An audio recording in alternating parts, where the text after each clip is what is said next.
Senhor presidente, senhores deputados, eu subo à tribuna para falar sobre o projeto Escola Sem Partido. Esse projeto talvez seja um dos mais importantes para nós votarmos nesse período legislativo, porque ele tem uma dimensão complexa, envolve questões de legalidade e constitucionalidade muito importantes, envolve uma questão política fundamental, envolve uma questão ideológica e moral e envolve também questões religiosas. Daí a importância da dimensão desse projeto. E eu queria discorrer sobre esses quatro pontos, essas quatro dimensões que, na verdade, todas elas se relacionam umas com as outras. Do ponto de vista da dimensão religiosa do projeto, um reverendo americano chamado Reverendo Louis P. Sheldon escreveu um livro chamado A Estratégia, o plano dos homossexuais para transformar a sociedade. Nós sabemos que as religiões monoteístas, como é o caso do judaísmo, do cristianismo, do islamismo, são religiões que acreditam na palavra sagrada. Portanto, para o muçulmano, o Alcorão é palavra sagrada, palavra de Deus, divina, tem valor absoluto. Para os judeus, o Antigo Testamento, para os cristãos, a Bíblia na sua totalidade, e a questão de gênero, ela é colocada nesse projeto com profundo conteúdo religioso. Mas nós sabemos também que a Bíblia pode ser a palavra de Deus, mas as pessoas que leem e interpretam a Bíblia são seres humanos, da mesma forma que o Alcorão e o Torá. Nos evangélicos pentecostais, se eu estiver cometendo algum erro, eu tenho o maior respeito pelo pastor Gilson, o pastor Edson Pacizi, que fizemos campanhas juntos em Ponta Grossa muitas vezes, admiro inclusive como parlamentares. Uma grande parte dos evangélicos pentecostais, eu sei que minha filha pertence à igreja do pastor Gilson. Eu, quando fui prefeito, falo com muita tranquilidade, eu criei em Ponta Grossa, talvez não tenha acontecido outro prefeito no Paraná que tenha feito isso. Assessoria de assuntos religiosos, fiz parceria com os católicos, evangélicos de todas as religiões.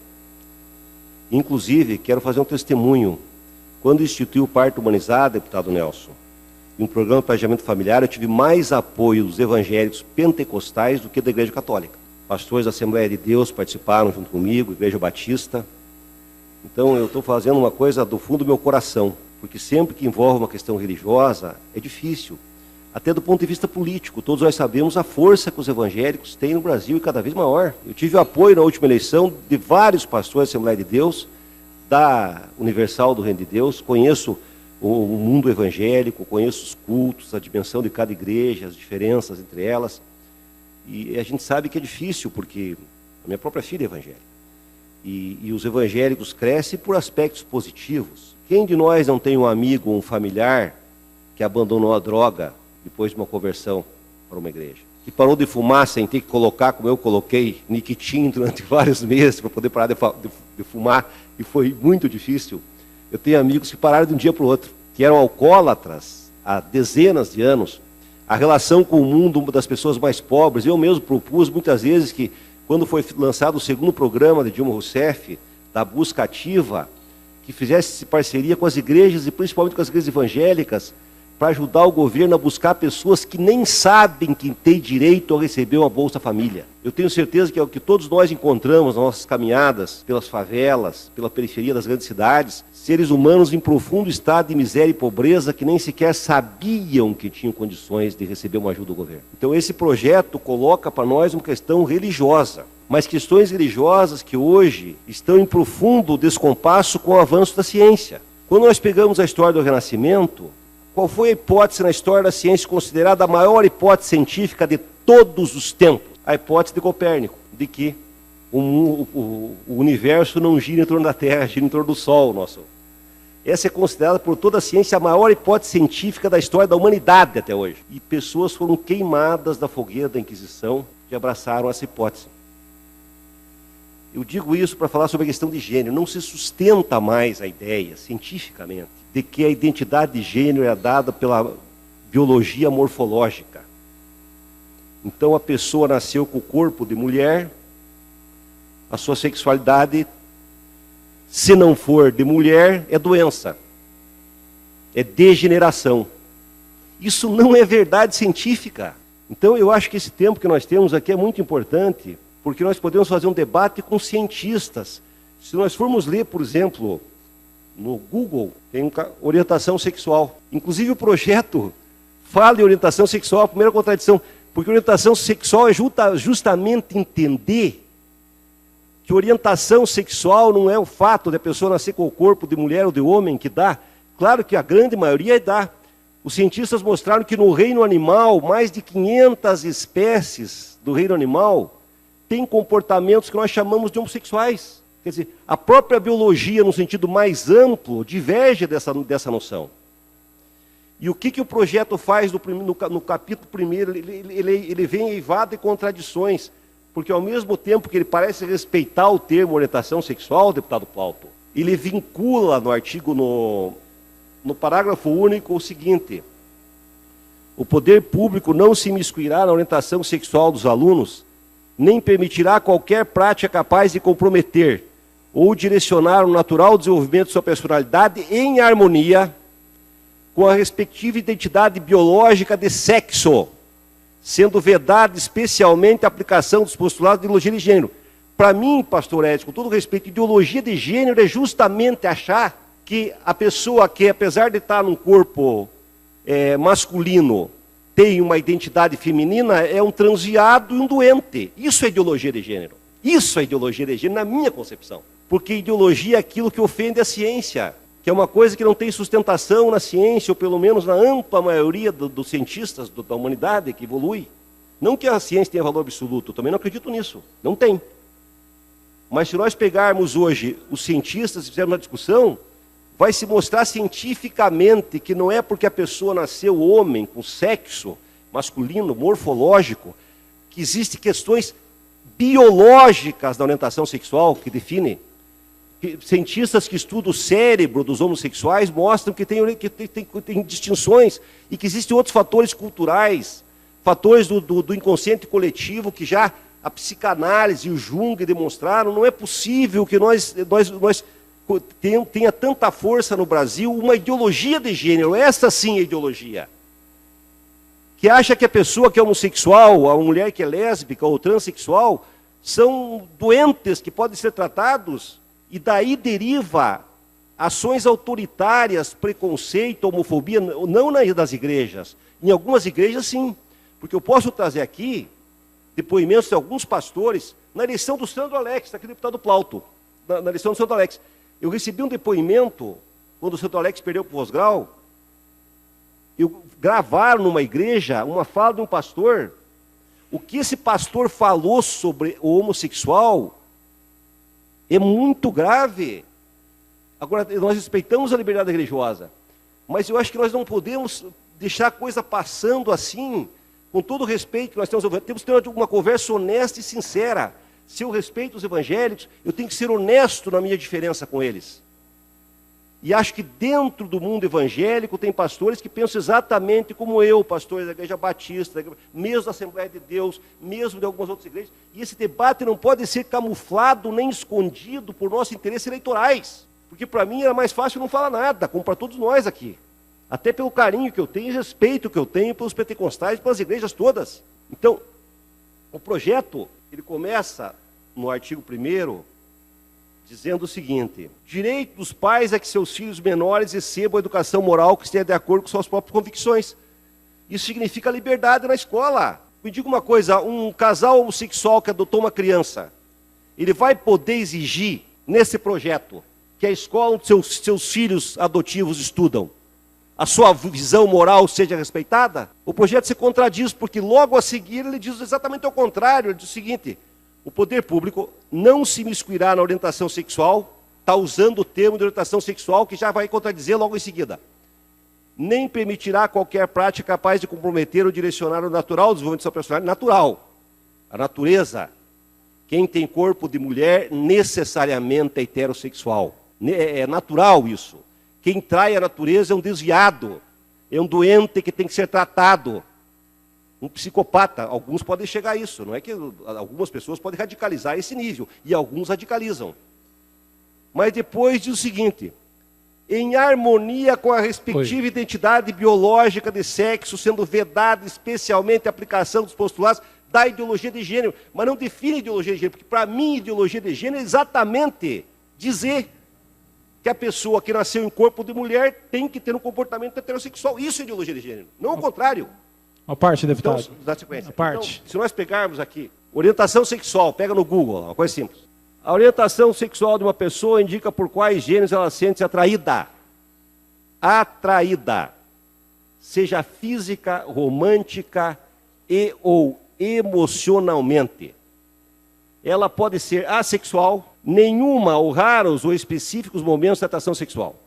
Bissexual, atração por mais de um gênero, ou por dois gêneros e outros gêneros. Heterossexual, atração pelo gênero oposto. Homossexual, atração por mesmo gênero, ou pansexual, atração por todos os gêneros.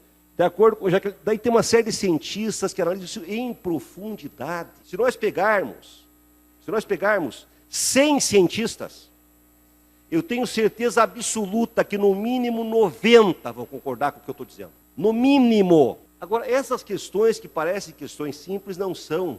Se nós pegarmos a Gazeta do Povo hoje, nós vamos ver que o assassinato de mulheres pelos familiares aumentou nos últimos 10 anos. Essas coisas não são separadas, porque há uma ligação sutil entre elas. Por que está aumentando o assassinato de mulheres por maridos e parentes? Porque há um descompasso. A mulher se libertando do machismo e o homem preso ao machismo ainda. Quando acontece esse descompasso no casal, pode acontecer a tragédia, porque aí acontece a relação mais íntima, mais complexa e mais profunda dos seres humanos.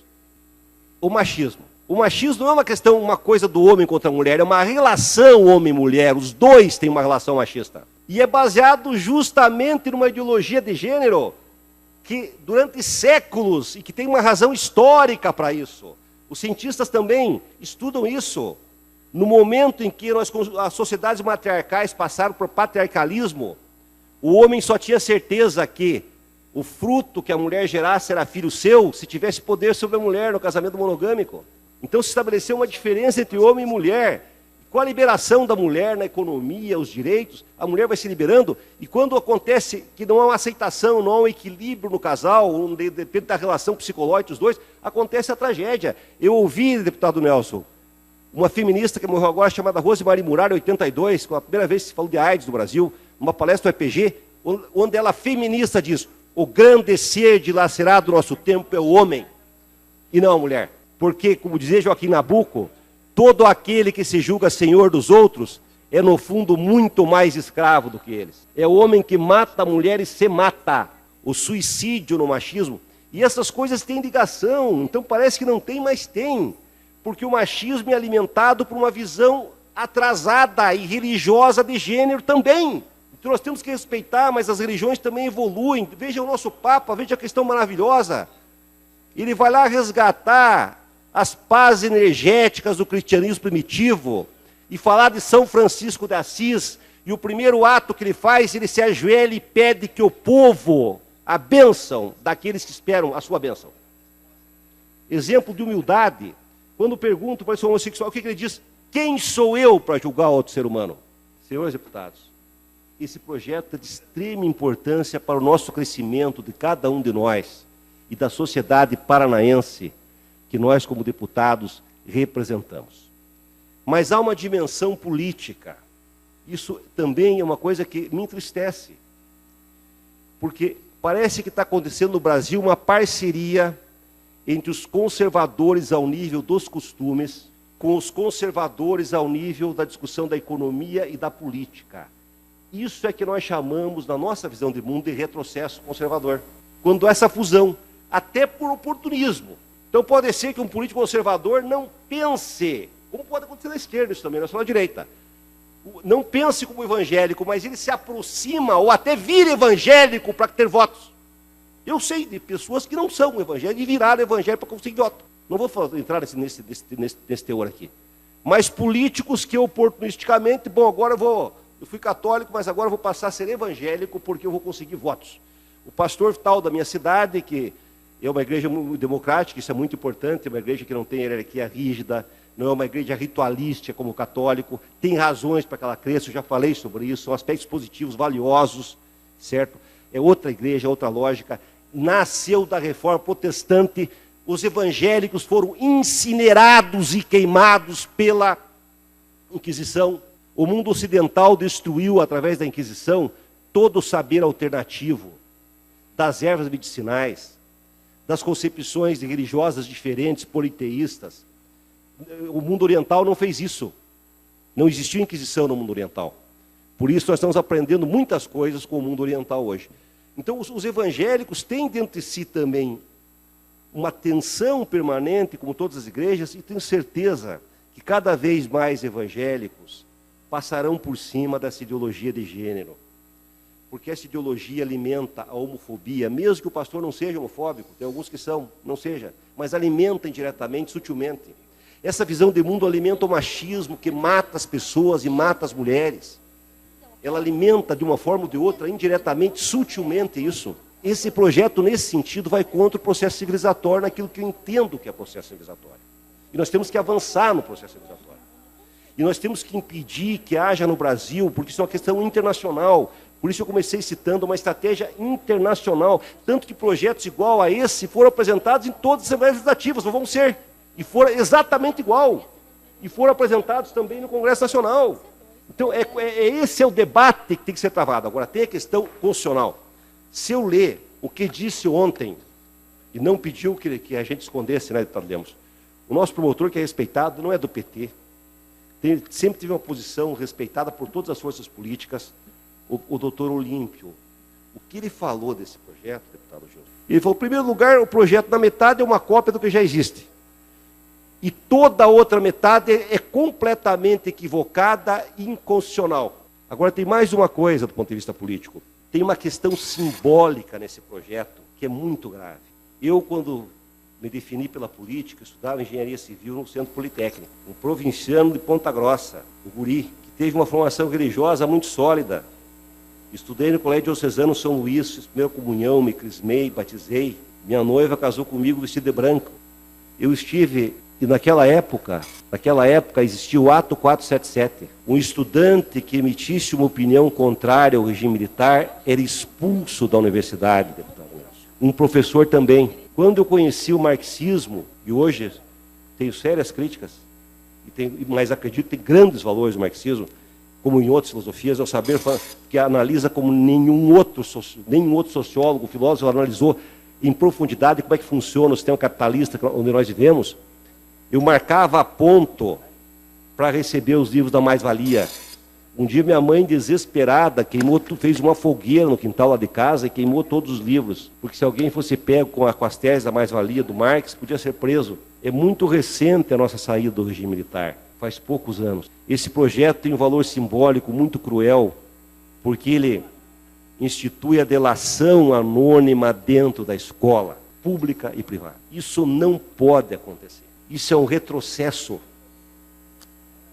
E, na verdade, esse projeto, sutilmente, ele se declara contra o pensamento de esquerda.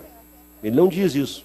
Porque sempre que você impede uma contestação, você valoriza o status quo, claro, que é o pensamento dominante. Se nós pegarmos os meios de comunicação e todas as instituições brasileiras, o pensamento dominante é o mais forte, por isso é dominante o nome. Na própria escola. Mas é que há uma visão assim de que assim como há uma estratégia gay para dominar o mundo, isso no pastor Sheldon, não digo entre nós, mas pode haver uma visão sutil que há uma estratégia esquerdista para dominar as escolas do Brasil e as universidades. Há uma estratégia.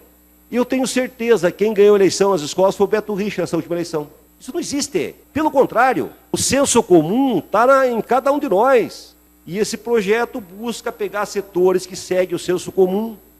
Hoje eu tive uma briga com o deputado Francisquini, porque ele chamou o Zé Disseu de vagabundo. E gosto do deputado Francisquini. Mas eu acho que nenhum ser humano pode ser chamado por nós de vagabundo. Por maior que seja o erro que alguém cometeu, nós não temos o direito de chamar alguém de vagabundo. Porque isso é a desumanização do outro ser. É uma visão autoritária e totalitária do mundo.